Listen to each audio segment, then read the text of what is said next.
Welcome to station WBMCT, Black Middle Class Talk, where we talk, get down, throw the communication around, message, receiver, feedback. Let's get it on. Your host, CC, and your co-host, EB. Let's talk, communicate.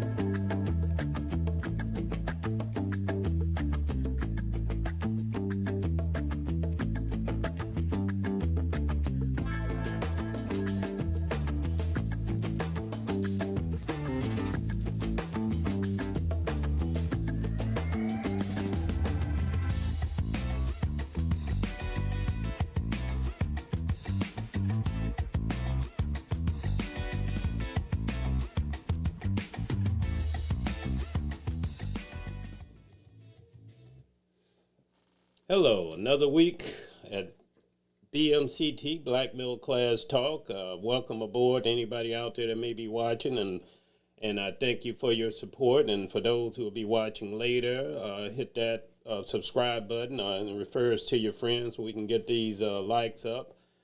And as always, once a week on Wednesday, 1:30 to 2:30, we just kind of just talk it up. Whatever the talk of the day is, the issue of the day, we just try and discuss it as we as black people usually do. And it's just a format to kind of get different perspectives on because the narrative today is for black people, is kind of guided. And so we just want to have a free conversation to speak what's on our mind and that type thing. And if anybody wants to join the conversation, you have the email address right there in front of you. You can email us and we can hopefully get you on Zoom if we ever get that audio straightened out, and it should be soon. I think we have had it straightened out, but we need a willing participant to come on in and share the conversation with us. And because we have so many issues and so many different perspectives with black people, and I call us black, you can call us African American or whatever what do you describe us as? Whatever fits. Colored. Oh, my God. Okay. I'm going to put a disclaimer. Okay. Let me put a disclaimer on what I said. These adjectives, be careful of them. They might cut you short. Yeah. But as we always do, we got 4 segments of the show. We start out with domestic and international news on the first 15 minutes of the hour. In the second 15 minutes of the hour, the second quarter, we'll do the subject today is Jesus Christ Black? Or was Jesus Christ Black? That's the subject of the day. And then the third quarter hour, we just continue with the subject, and you look at the subject board that comes on when we start the show. And most of all the subjects that we discuss are going to be on that word salad board that we just threw out there. And then the last part of the quarter, we're going to have a little upbeat entertainment subject. Hopefully it'll be upbeat. And as always, we don't try to offend anybody here. We're just talking like we usually do. Anybody can correct us through the email, or if you know any one of us, give us a call and straighten us out. I don't have no problem with that. Like I said, we're not being malicious on the show. We're just talking out loud, and there's nothing wrong with that. And so, in fact, that's the good thing to do, because as long as you know going in that you could be wrong, and so we have an open mind. But let's start out with domestic news, our international news, EB, my co-host here. What you got for the news of the day? What do you want to discuss? Domestic, just got a couple items to speak about today. And as we always speak about, is that most of our domestic news in the days and these times that we're in now always intertwined. And so I talk to you about domestic, you're going to like, well, that sounds international. And that pretty much is the case. First of all, we start by giving our condolences to Lindsey Graham and his family. And he was buried yesterday. Well, he's being buried tomorrow, but then again, they had a ceremony yesterday at the Rotundo, and then they have one in South Carolina today, and he's going to have a private ceremony tomorrow. And then I was just looking at, I didn't watch the funeral or anything like that, but just looking at some of the sound bites.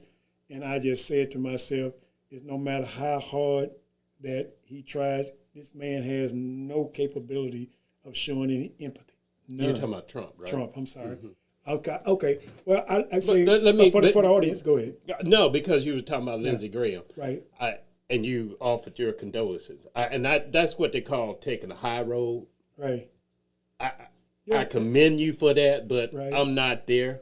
I'm sorry to say, this man has left. He did nothing to uplift, to me, humanity.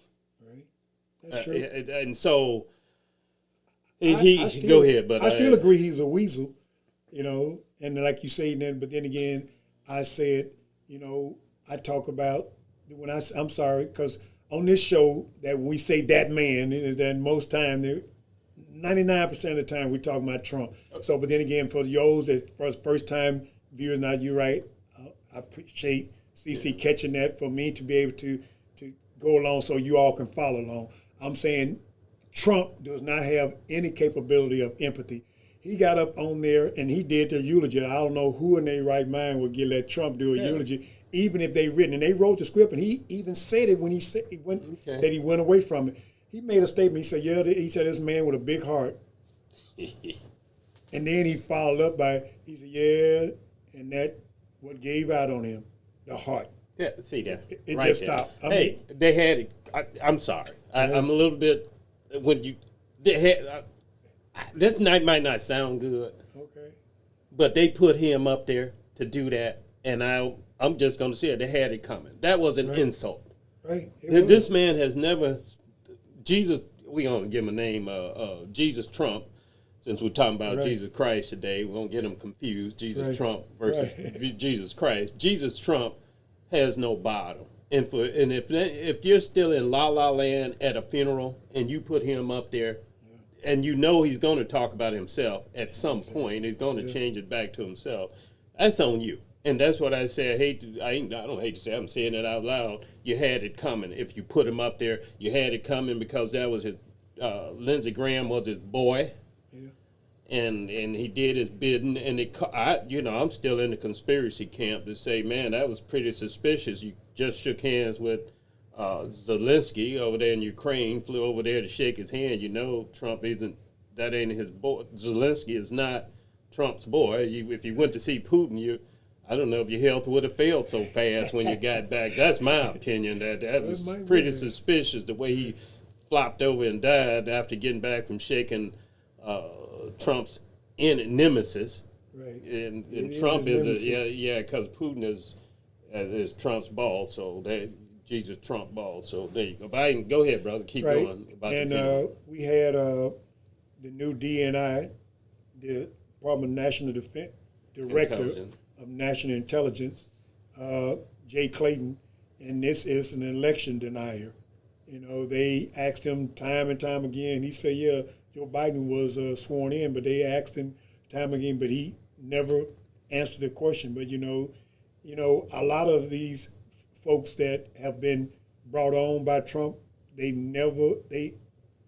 the rule, like CC is always saying, we're in a different time. Is that the rules are so different? I mean, how is that you go to a Senate hearing, you going for a confirmation, and you don't even have to answer a question? Right. And by the way, that question that they're asking about who won the election, it's a litmus, what we call a litmus test. It's a qualifier. Right. It's almost like how many beans are in a jar. But that's an easy. No, it's not like that, because that's an easy, straightforward question for any public official that want to serve the people. Right. And so they know if Trump hears that you saying that, they dare not say that. That Biden won the election. You're going to be out the door before you even started. He's going to pull the nomination. And it's just the people, this lack of integrity, this lack of dignity, well, no dignity, not even lack of dignity, that's where we at. That's what I said. We're in different times. These are our government officials. Right. Go ahead. Well, because I have come to understand is that if you want to ride with Trump, as you will, when you come on to his administration, his staff, or anything associated with Trump, you have to check your integrity, your honor. All that's got to be checked at the door. So when you come into his atmosphere, is that those things don't exist for you anymore. Leave them at the door. Leave them at the door. Leave them at the door. Yes. In fact, you just don't have, he's stripping you They willingly. They ain't stripping them. He ain't stripping them. Willing participants. Yeah, willing participants. Okay, yeah. And the other thing is that HEDSEC once again was on Capitol Hill begging for money to continue this war, and they keep trying to ask him questions about it, but all he can say, he want money so he can buy more bombs. It's been alleged that we are running real stuck on our stockpile. But then again, he had the audacity. First of all, he made a statement about this is the reason why we're in this shape because of Joe Biden. And then he went on further to talk about Lord Austin, to say he couldn't understand what it is that Lord Austin was doing. He was asleep at the wheel. And, and some non-Democrats came back and had set up behind that statement. So that's one of the things those are the things that is going on in the domestic news. Right. So so on the internet, on those. Yeah, and I didn't want to. Those are just they irritate me, and they take up so much time. Your Lindsey Grahams and your headsets of the ignorance, and but that's good that you pointed out to people. But it's getting old with me. The racism, well, that's a given. They're just a total KKK in the White House all the way. We're in whatever 1800s now. That's what they're trying to take us back to. But let's get to the international.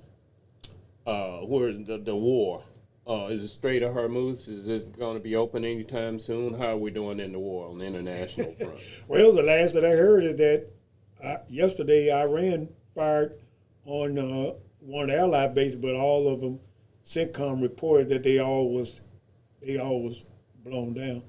Okay. So now, how many deaths? Now, if you want to talk about the ultimate insult, headsets, getting back to him, how many casualties do we have? 18. Now, if you let headset tell it, there's 14, right? Wow. 30, right? Because they're taking those 4 off that the last 4 that got killed, they taking them off the list and putting them in another category because there was a, quote, ceasefire at the time. Which is all jive. Wow. It's all jive. Well, it's an illegal war anyway. And you're going to just make stuff up to degrade soldiers that put their life on the line. Because me and you are veterans. When we sign up, you sign all those papers, you pretty much know. It's over. Right. If you lose your life, that's what you gave to your country, right? Right. All right. And you expect your country to be dignified and to treat you with dignity when you go, right? That's true. This is undignified, by undignified people. This is just a deplorable type behavior to pull 4 soldiers off and to make up this line, they died during ceasefire. Even in a regular war, that's disgusting. Those last 3 was not well. You saying that they saying that it was a ceasefire, but those last ones that they shot that's what Iran shooting at. So basically, when they fired the missile, the ceasefire was over. So how you gonna take? But then again, like you said, he playing the numbers game. Right, but it doesn't matter about us. It's a ridiculous argument. It's a different ceasefire. It's because and I get shot in a ceasefire. Who made that up? That's just a ridiculous, made up. Somebody snorting cocaine. And came up with this idea of, okay, this doesn't count. Let's take these numbers off. And by the way, I think there's way more than that. Oh, yes. Yeah, because they skewed the numbers. And then, like I said, it came out, because I think they say over 400 has been injured. I had never heard that before these last 3 got killed. All right, and we never, real quick, let's go to the Nolan Wales case in the last couple of minutes that we got. Okay. What do you think about the Nolan Wales case right now with the information that you have? What's the last information? The last information I have is that they did an independent autopsy, and it was not determined. Okay. And by the way, let me clarify, Nolan Wales is a young man that went out with his white friends on a boat in Mississippi, went to this island, and he's the only one that didn't come back, and he was found drowned. And I see they're giving him the black treatment. Last I saw, there was a recording that came out. Sound like you can hear people in the background. This guy, whoever was on the boat, said the boat was disabled. They needed emergency help. Next thing you know, they didn't need emergency help and they were, taking the boat back. Okay, that's suspicious in itself. Right. But then this lady, black lady too, enhanced the audio in the background, and you can almost hear. Well, I did hear them say it's almost sound like they did say his name and wake up or something like that. Is he dead? But that audio comes from a private individual. The police should already have that. But I'm not. This is Mississippi. And they already, when they did the second autopsy, by the way, all the organs had been removed. So, but I noticed that when I said they're giving Nolan the black treatment, already they're talking about he had an excessive amount of alcohol in his system. Already, I can tell you this script. I already know this script, how they do it. Blame the victim, because something's wrong. This is so shady. And what kind of friends? That's what gets me. What kind of friends do that to you? I mean, these weren't friends; these were acquaintances. And by the way, you know how I am with. I had to be careful with the interracial thing, but the friends type thing. And I get it. This is the young people and a new generation type thing. Race isn't there.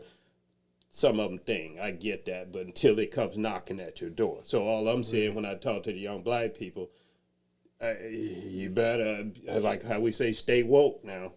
Don't get too far out there in your la-la land. There's people out there that has bad intentions.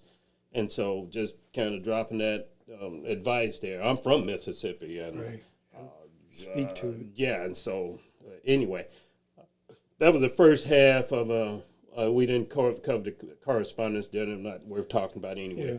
But anyway, so we'll come back, man. We'll deal with this subject, is Jesus Christ black? And so we'll take a quick break and be right back.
All right, we're back. This question, and I hope it isn't the first time anyone has heard this, is Jesus Christ black? All right, because when I was growing up, we were conditioned to see Jesus Christ as the long-haired, blue-eyed, white-skinned, holy, got the ray of light behind him. And that's pretty much was the image of Jesus Christ. Now, I don't think that's consistent with Northeast Africa 2,000 years ago. We didn't have planes and so forth and trains 2,000 years ago. The world didn't. The whole world didn't have planes or trains. Now, they had boats, but it wasn't that type travel to go to another region, another land in search of vacation type thing. No, that wasn't happening. And the reason why I bring up Northeast Africa, and if you look at, the people there, the origination of the people in Northeast Africa, and if we got that map, I kind of get an idea of Northeast Africa. You see the circle there, that's Northeast Africa, and that's the Red Sea there that Moses went across from Egypt, and Egypt is at the top there. To kind of give an idea, and if you can't see the screen, you can probably look it up, and you can see that there's a question there. How do you get Europeans coming out of Northeast Africa, originating in Northeast Africa? Because this goes back to Judaism. That's good. And so what I'm at right now is just the start. And if we bring up this, in Judaism and Christianity, you have to have this understanding, too, of how the Bible is separated. I think to get a understanding of Christianity comes out of Judaism, but that's a different religion. The only reason Christianity comes out of Judaism is because when you read the Bible in the New Testament, which is Christianity, Jesus Christ is always pointing back to the Old Testament because that's the book they have. They don't have the New Testament.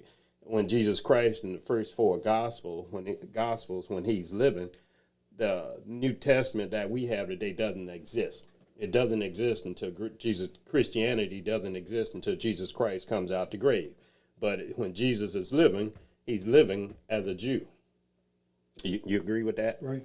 Okay. Yeah. And the reason why I want to throw this Old Testament scripture on you right now is because this is what Jesus would have been reading. And if you read the Gospel, Jesus is always referring back to the Old Testament because he's a Jew.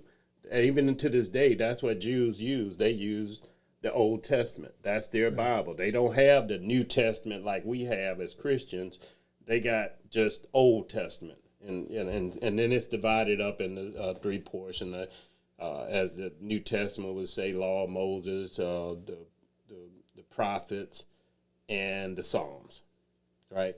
That's the way that's pretty much divided. Now you can get to the Torah and with Moses and all that, but that gets kind of advanced. I'm not focusing on that. But there's a scripture in the Old Testament, and I'm going to tell you about Northeast Africa. Bring this scripture up. I'll just run it so that people watching can see it. Now, you can find this in the Songs of Solomon. And the Songs of Solomon is an Old Testament book. So it's more of a poetic type book, but just the fact, knowing what we know about America and the white Jesus, if you look at it, there's a part in verse 5 there. It says, "I am black, but comely, O ye daughters of Jerusalem, as the tents of Kedar, as the curtains of Solomon, look not upon me, because I am black. Because the sun has looked upon me, my mother's children were angry with me." And it goes, "For they made me the keeper of the vineyards, but my own vineyard have I not kept." But and you can read, it's just a poetic thing about love and I think marriage and so forth. But the point is, what I'm saying is, the word black is there. It says, "I am black." Now, if you get to the American Standard, that's the King James version I just bought, I just read. But when you get to America in 1941, I'm sure they saw that. So now you get the American Standard Bible, right? And I challenge you to look at American Standard and see if they call that black. They're going to have another word in there. And the same thing with servant and slave in the New Testament, Old Testament. When you get to the American Standard Bible, which was created in 1944, as opposed to the King James, which was created in 1611, somewhere in there, right. 200 years before.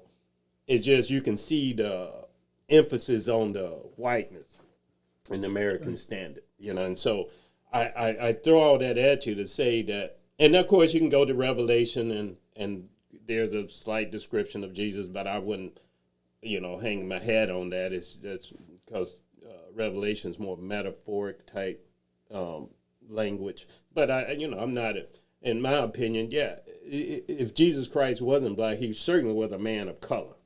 And the Jews were people of color. In fact, I'm thinking of, before I go any further, you have any thoughts on it? Well, like you said, is that we was raised up, you go in everybody's house, they had 3 pictures in there: Jesus, Martin Luther King, and John F. Kennedy. Yes. Those were, they used to actually sell the clocks. It was I saw his plates. That's what we had. Yeah, they had that too, but I'm saying they had these clocks that they have, and like you said, they had Martin Luther King on one side. But anyway, all that being said is that's what we were sold, is that, and if that's something that you are raised up seeing and it's never challenged, now we're in a time where we actually are able to experience free speech or free expression. Yes. And so that is not something that we even actually asked a question about, because that's the only picture that we had. And then in the later years, when we start having freedom of expression, of freedom of speech, is that we was able to actually say it without the fear.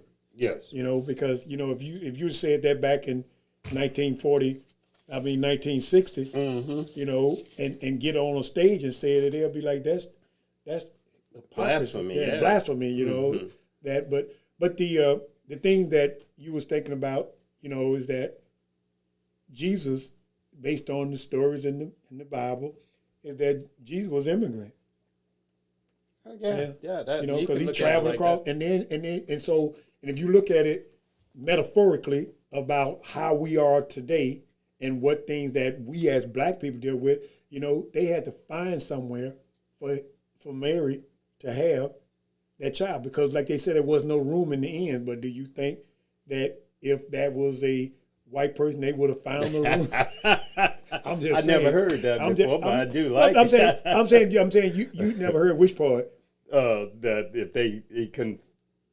You were insinuating that, you know, black people showed up at the end. Exactly. Like, hey, your guys got to sleep out there. Exactly. We got some property back in the back. Exactly. You know what I'm saying? But I wouldn't go that far. To come up from humble beginnings and to become, and you know, and that's the same thing that we came up to get to where we are as a people.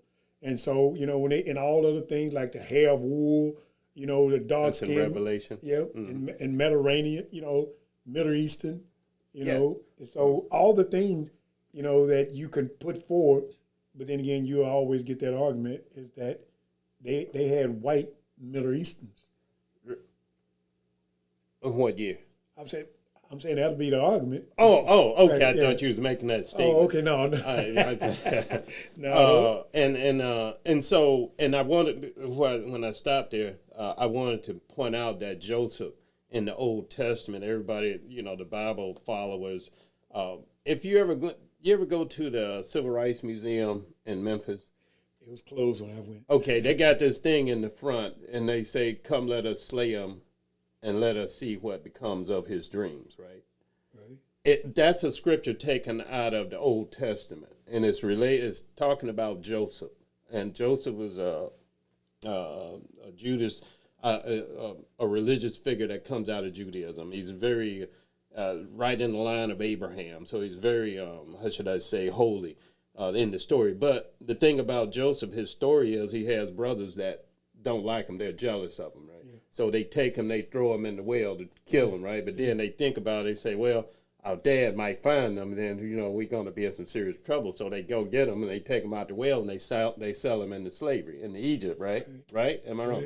Okay, he goes to Egypt, and he's a servant, a slave, but then he has his prophecy. God gives him this gift, and he prophesies to Pharaoh about the famine coming, and so forth, and he saves the community, so to speak.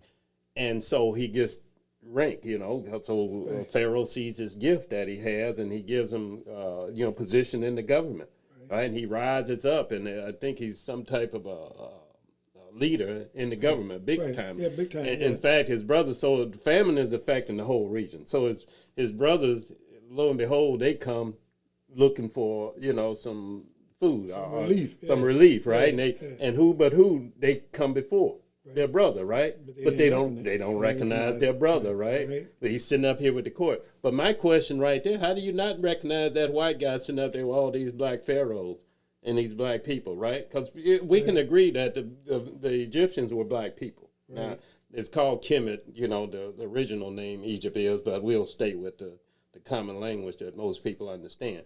But my question is right there in the Old Testament, you're telling me that you come before your white brother and all these black people up there, you're like, what is white? And you not? No, because Joseph looked like the rest of them in tone. Right? They had, how would you, if he's different? So that's why I say I don't buy this whitewashing of the Bible at all. And let me say that on top of everything else, it's about integrity. When you get into Christianity, that the race thing kind of falls or should in your walk. But I understand that America has been brutal. Christians have been brutal to black people. In fact, Frederick Douglass points it out in his book. You know, when he finally got a slave owner that was not a Christian, quote, he found that was very relieving. Because he said the Christian slave masters were the worst because they justified their brutality through their religion. And so that comes back to integrity. And even to this day, look at the Republican Party. We talked about the evangelicals. Right. All the people that's endorsing Jesus, Trump. Yeah, it's the same concept. You want to whitewash everything. That goes to your integrity. And to hate, and that goes to your hatred of these dark-skinned people, black people, right? Am I wrong? Right. You don't have any integrity in your religion because you know you're supposed to love everybody. In fact, Jesus relates hate to murder in the Bible. So I'm just saying that my point in bringing, talking about this subject, I think it's very important when people approach, this Christian thing, to approach it with integrity and love. It doesn't mean that black people are better than anybody else, but we are genetically the father of mankind. Right. But genetically. That's true. Yeah, but everything comes out of Africa, the human. That's true.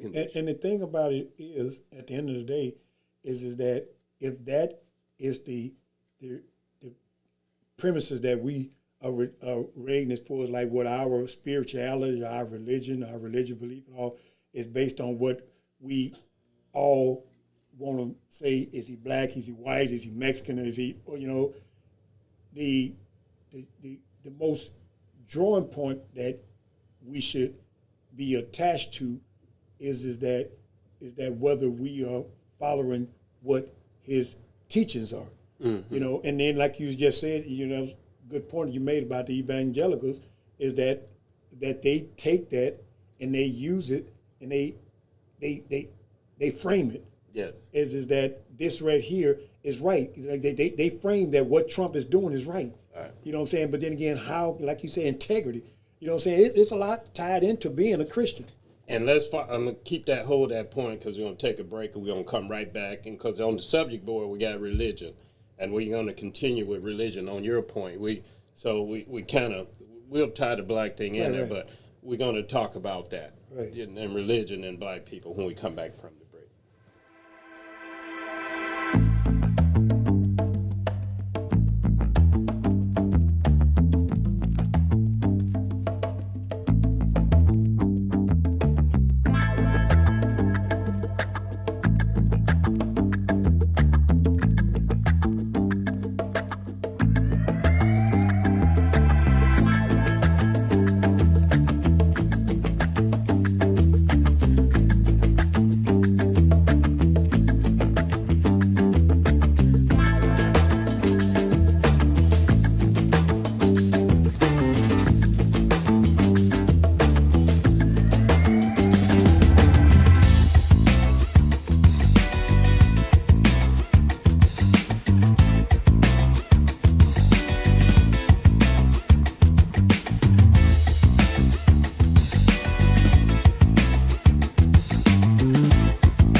Welcome back. Can you give me a shot of this is what behind me here? Can you switch to another view? Yeah. So right here behind me there, that's what right here. There, that hair of wool there, and the white. That's probably what Jesus was more in that type vision there. That's a father and son there. And by the way, for people that catch that. Always watching my background there, we have a lot of sculptures that my brother makes with his hand. These are all handmade sculptures. He's just talented like that, and of course they're for sale.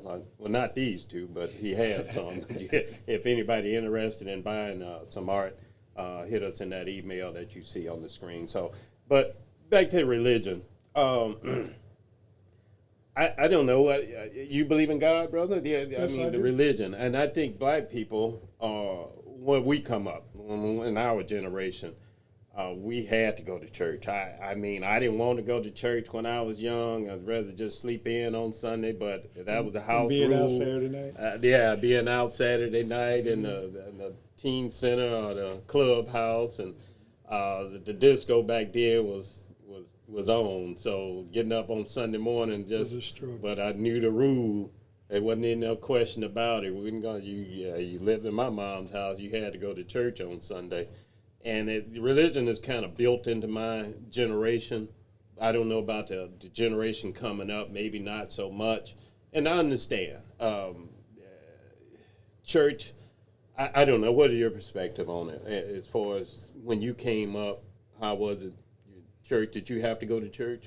Or you can go out and stay out as long as you want on Saturday night.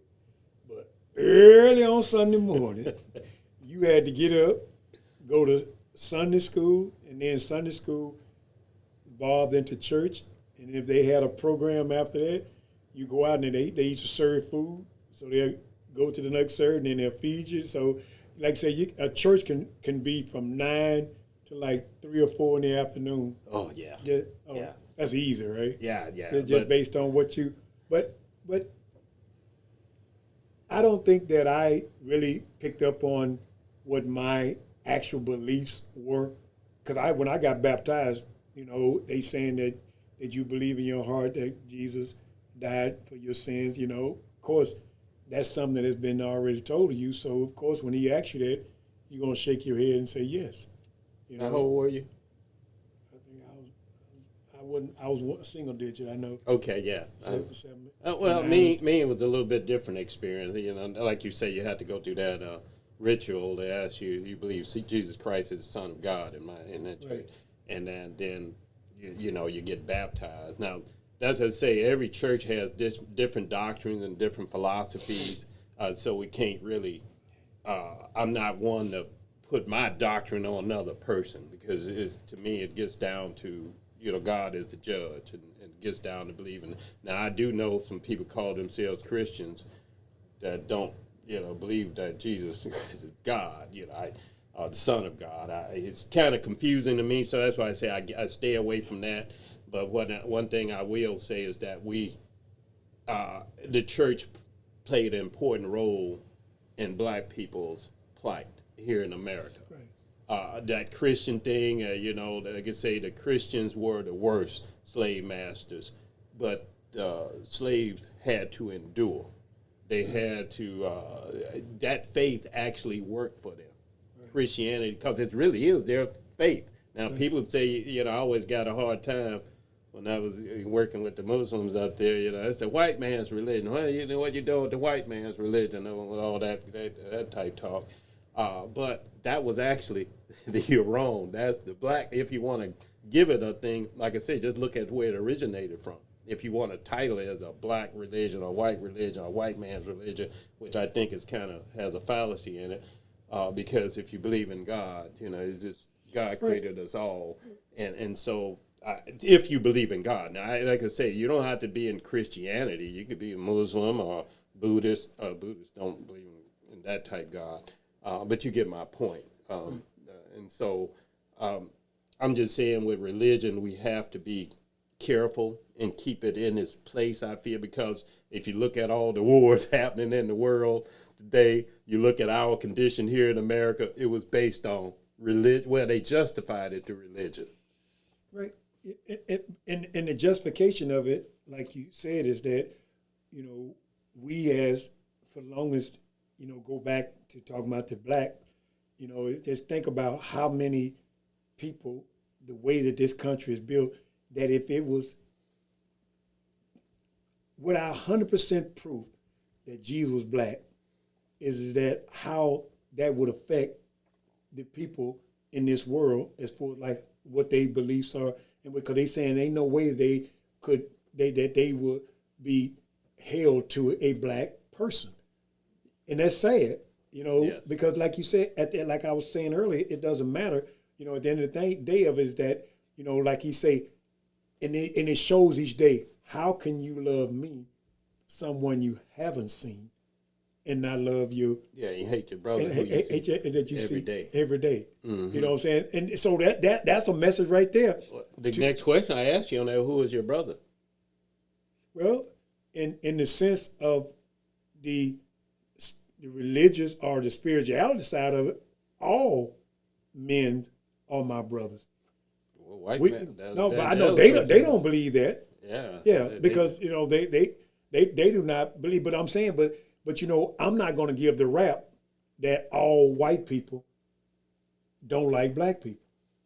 I'm not going to give that rap. Yeah. You know, so that being said is that, yes, we go to this point of saying, you know, how far do we go as far as saying is that this is where the line is as far as when a black and a white, as far as what they believe in, what our beliefs is. You know, I don't separate, I'm just, you know, like I say, this is a shady line, is that I don't trust, and it's because of my history, I don't trust a white person no further than I can throw them. Uh-oh. And I know I'm not going to be throwing no grown person nowhere, so I just tell you how much trust I have. When you know, I associate with them, okay, you know, but I don't trust them. Okay. They're just, but again, they're just over the time. So, and that's the same thing because, like you said, how they built the boogeyman. Mm-hmm. The boogeyman is in place because the fact that they don't know any history about us, but then again, just based on what they know, that's what they go on. Right. That we've been created as a boogeyman, and we did one show where I had that statue, that caricature, right. How we, you know, the eating watermelon, big lips, and the, you know, the whole caricature thing. And so, but I asked you that question earlier about who is your neighbor, because that question was posed to Jesus.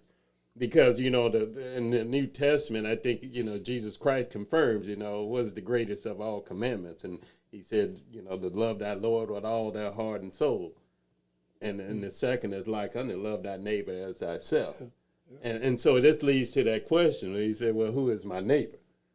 And so Jesus answers here. That's where you get to this parable where he says a certain man was on a journey and he fell among thieves, right? And he was beat up, and like we say, he was rolled. Right. He was, that term we use, rolled, but he was laying on, this is the parable that Jesus throws to him because that question is posed to him, same one I just posed to you. And he goes to this parable about this guy laying on the side of the road, and then he says a Levite comes walking. Now, you have to understand and this is a Levite is a high-ranking Jewish preacher, so to speak, religious leader. This is the highest of the high Levite. And he said the Levite preacher goes on the other side of the road, right? They don't want to bother with you. Now, you know, right there's a problem, but Jesus throw that in there. Then he said another person comes along, and he does pretty much the same. So as another person came and walked on the other side, just looked down at him and kept going. And then he says a Samaritan comes. And you know, the Jews despise Samaritans. They were like half-breeds. And it's just, you know, they had nothing to do with them, just to bring up their name in this term of Levite. And he said the Samaritan took the man up, dressed his wound, took him to the hotel, told the innkeeper to take care of him, and when I come back, if there's gave him some money, if I come back, I'm going to pay you the balance, right? And so Jesus posed the question back to the man and asked him, now, who do you suppose was his neighbor? Or his brother, rather. And so that's what I'm saying. That gets to your point that this is a humanitarian thing. If you're going to claim to be in any type of Christian walk, these are just basic things to love. And you can't say you love God, like you just quoted, who you've never seen, and hate your brother, whom you see daily, right? That's what you just quoted, right? And so if you're not at those, and that's who your neighbor is, and how can you say you love God? How can these evangelicals who endorse this Jesus Trump, it told bigot, everything about him is about hate and deception. You know what the power of the devil, you know the power that the devil has, his only power is deception. That's all the power he had. Now, I ain't saying that's a light power, because it put you in the White House. You get what I'm saying? Trump is just a human being, now, mind you, but he carries the spirit of Satan.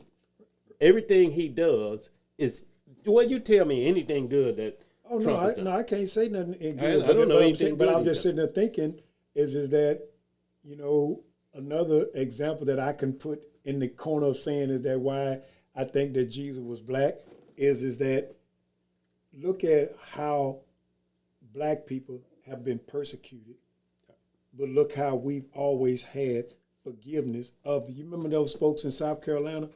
That young man killed all them family members, and they weren't stood in front and said is that we forgive you. And now these are church folks now. Yeah. So that tells you that's what they evangelical or spiritual or what or religious, whatever. Look at and how Jesus, he was on the cross.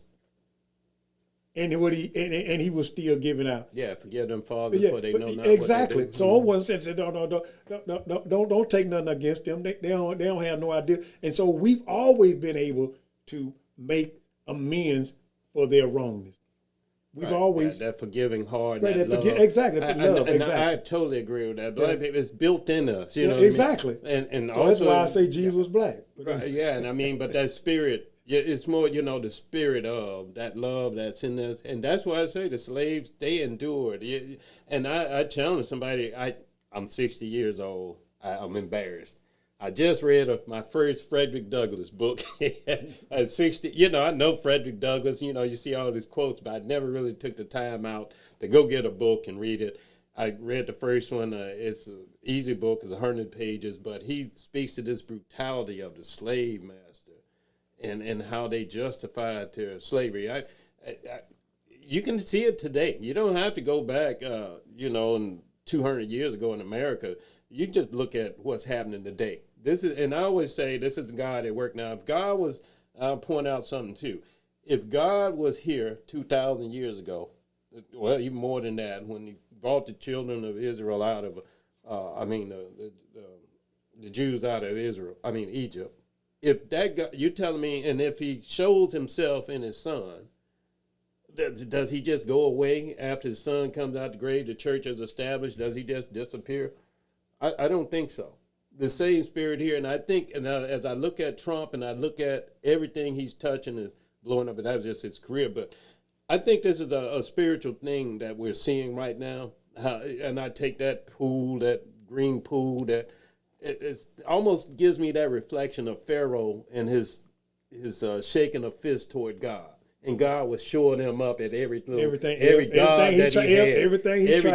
that Pharaoh had. Right. He sends Moses back. And Moses does this. And you get the blood from the Nile. That's the sacred river. Right. And so then just to the end, you look at that in the Bible, and basically that's the theme of the Old Testament is that when God brings the Hebrews, that's what I'm saying, out of Egypt. Before he tells Moses, I'm going to harden his heart, before he does that through showing up all his gods, right? All right, so now we're back. Here we are, we're dealing with Jesus Trump. And I'm telling you, if you look at this situation, of course, people are being hurt. People are being killed. I get that. They were being killed during Pharaoh's time. In fact, Pharaoh wanted to kill the firstborn of all the Hebrews, and God reversed it. Right. And so I'm just saying, sometimes we have to endure as Christians. And I'm not saying that people won't lose their lives. They did in the 60s civil rights movement. Black people have been losing their life the whole time in America. I mean, up to this day, we're being assassinated. Hey, I'm still suspicious of this Nolan thing. I'm sorry. The Nolan suspicion also, that one in Madison, Wisconsin. They saying that dude that had the knife, and they shot him 3 times. Yeah, but the knife was on the ground. Right, and so we're still being persecuted. Executed. Thank you. All right, we went a little bit over, but we're gonna come back with the last 10 minutes, and we're gonna come back and talk about this entertainment of Michael Jordan and LeBron James.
right, we're back for the last 8 minutes of the hour here, 10 minutes.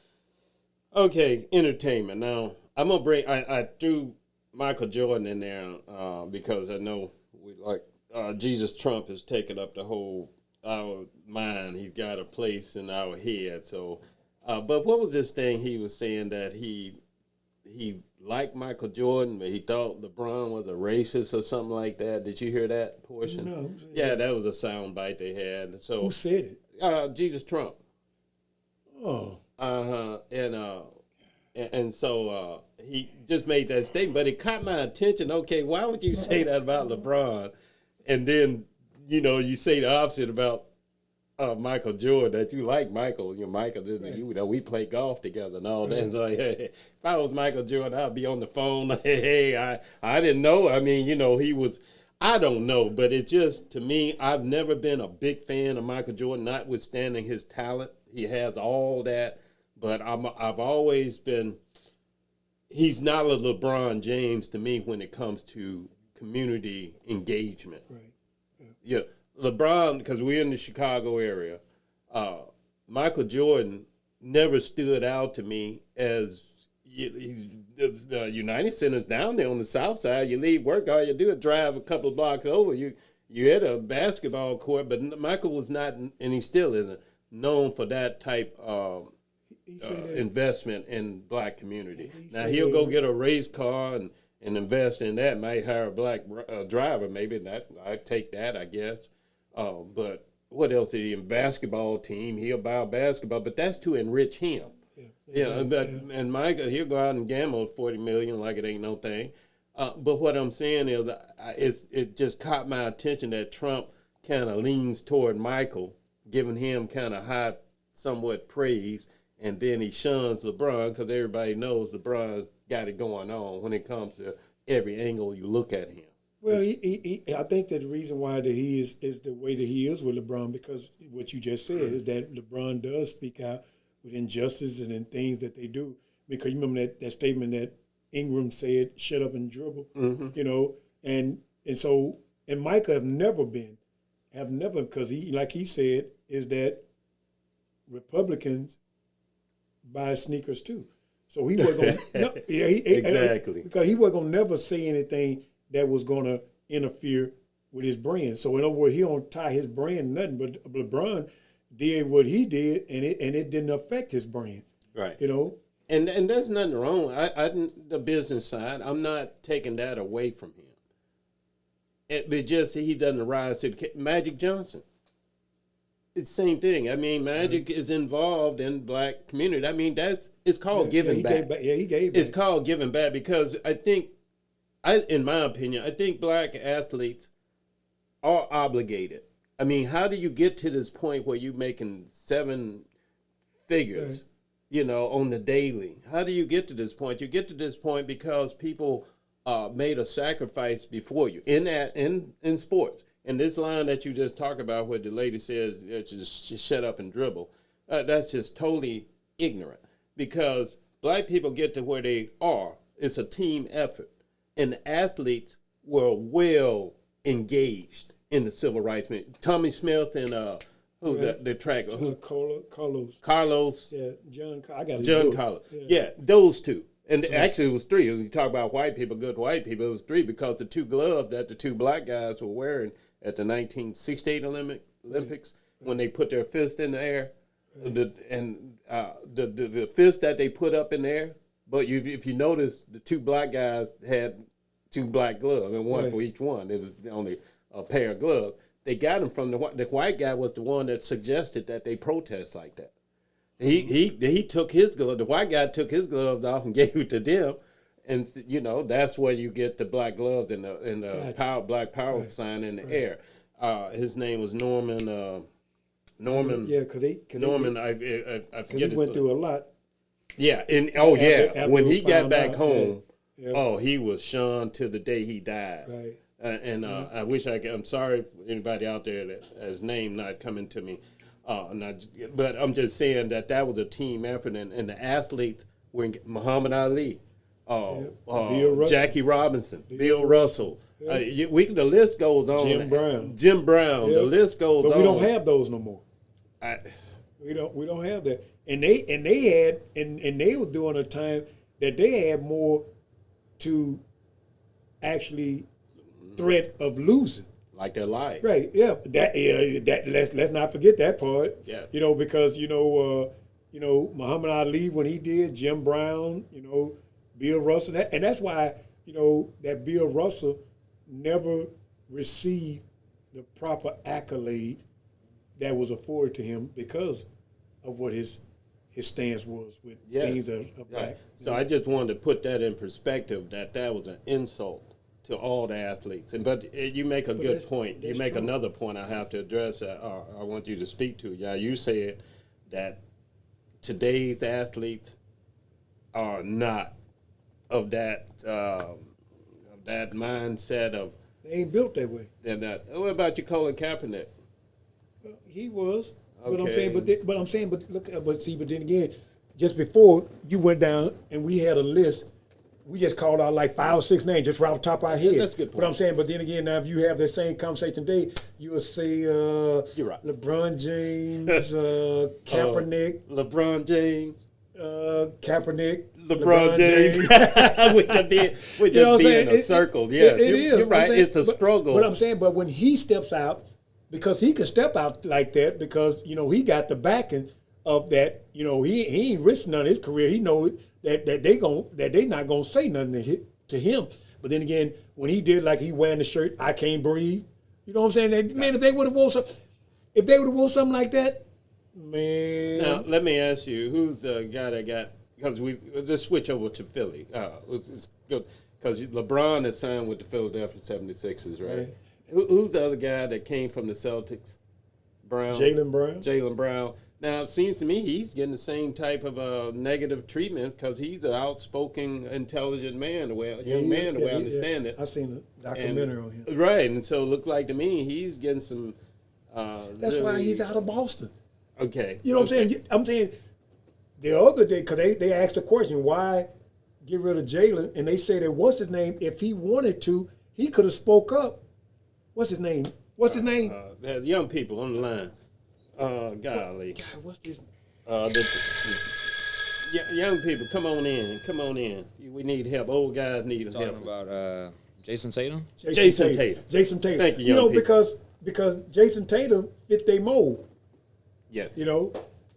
They say Jason Tatum ain't going to say. Wait, explain that in the last 2 minutes. Okay, in the last 2 minutes, he going to fit his mold. First of all, like I say, we have to be very careful about this. Yeah, go ahead. Jason Taylor is married to a white woman. Mm-hmm. Jason Taylor is in Boston. Okay. Jason Taylor don't make he don't make the Jaylen Brown comments. And then on top of that, Jaylen Brown's a better player. That used to be Jason Tatum's team, but it became Brown's team because he won for the Eastern Conference Final. He won MVP, and then that's the year they won it all, and he won the MVP there. Okay. That was a time when that was Jason Tatum's team, but it was Brown, and so Tatum saying, "Yeah, get his ass out of here." Okay, all right. So I can get back to where I'm supposed to be. He's supposed to be the face of Boston. Okay, all right. You guys. In fact, I'm just gonna I'm gonna have to consider just having young people talk to y'all. You guys know the sports way better than I do, but that's a good observation about Jason Tatum. But I wouldn't know one way or the other. But you're right. Facts of that. Just because he's married to a white woman doesn't make him a sellout, should we say? It just means he's married to a white. Now it doesn't make him. I would know. None sell out either. Yeah, none sell out either. I mean, I don't know. But anyway, we're down to the last minute. For those of you watching or listening, please hit the subscribe button. And please recommend us to any family, friends, anybody. We can get our viewership up and so forth. But we'll be back, same place, same time next week, 1:30 to 2:30. And as always, as the ancestors would tell you, always, always do the right thing. Peace. See you next week.